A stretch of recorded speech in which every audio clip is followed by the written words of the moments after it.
Hey, and welcome to Thrive, building healthy relationships for lasting success. Today, we want to share with you just for a moment about the masters and disasters of relationships. Friendship is the foundation. Happy relationships are based on a deep friendship.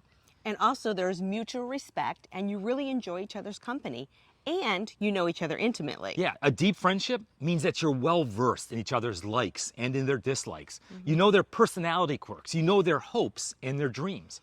And also, just check in on each other. Like, how was your doctor's appointment today? How was your meeting? Whatever it may be. The little things of life count. They might be small, but they're extremely important. Like a deep friendship, it's based off of chicken thighs. When we have fried chicken, I like the thighs. And so Suzanne will give me the thighs. I know it sounds simple, it sounds small, but it's extremely important.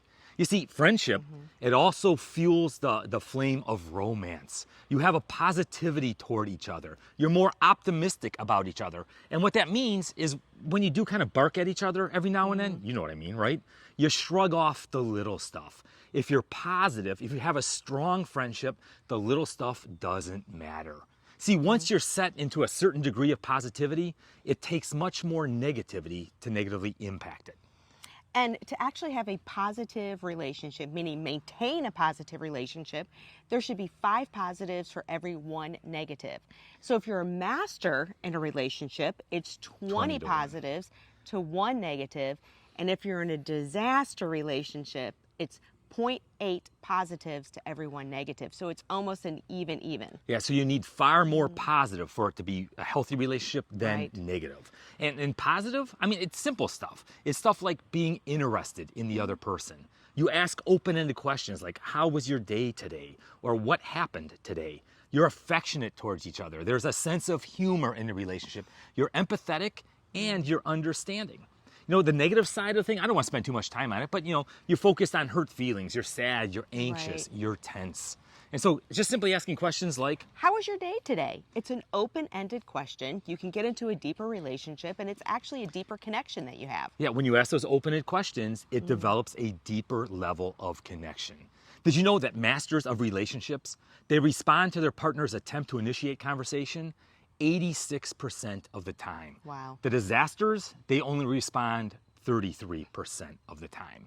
All right, and so masters, they're also gentle in conflict. They avoid criticism or blame. It's so easy for us to point our finger at somebody and say, you messed this up.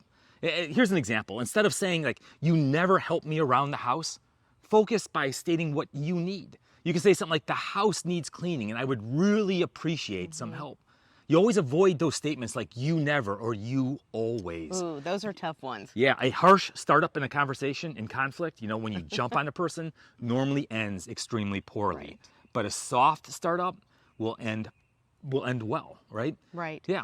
So masters remained positive in conflict by listening to their partners without criticizing, becoming defensive, shutting down, or actually acting superior. Yeah, and so masters, they handled conflict with mutual respect. Right. They handled conflict with humor and with interest, openness, and they accept the other person's influence.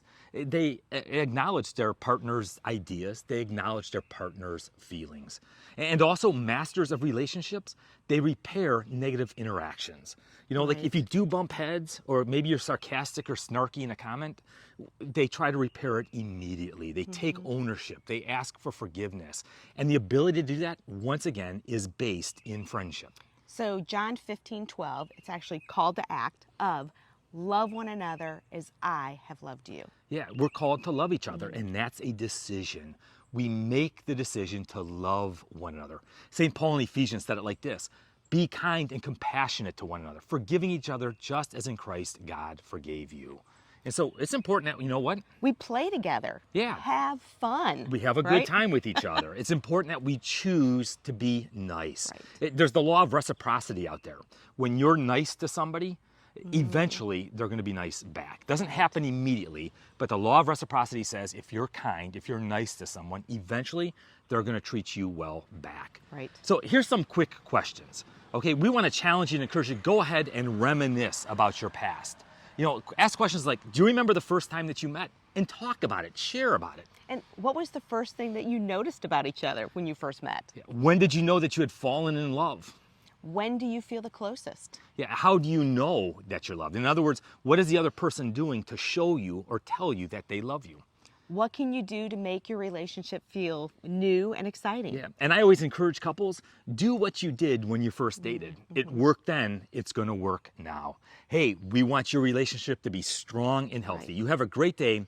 God bless and live love.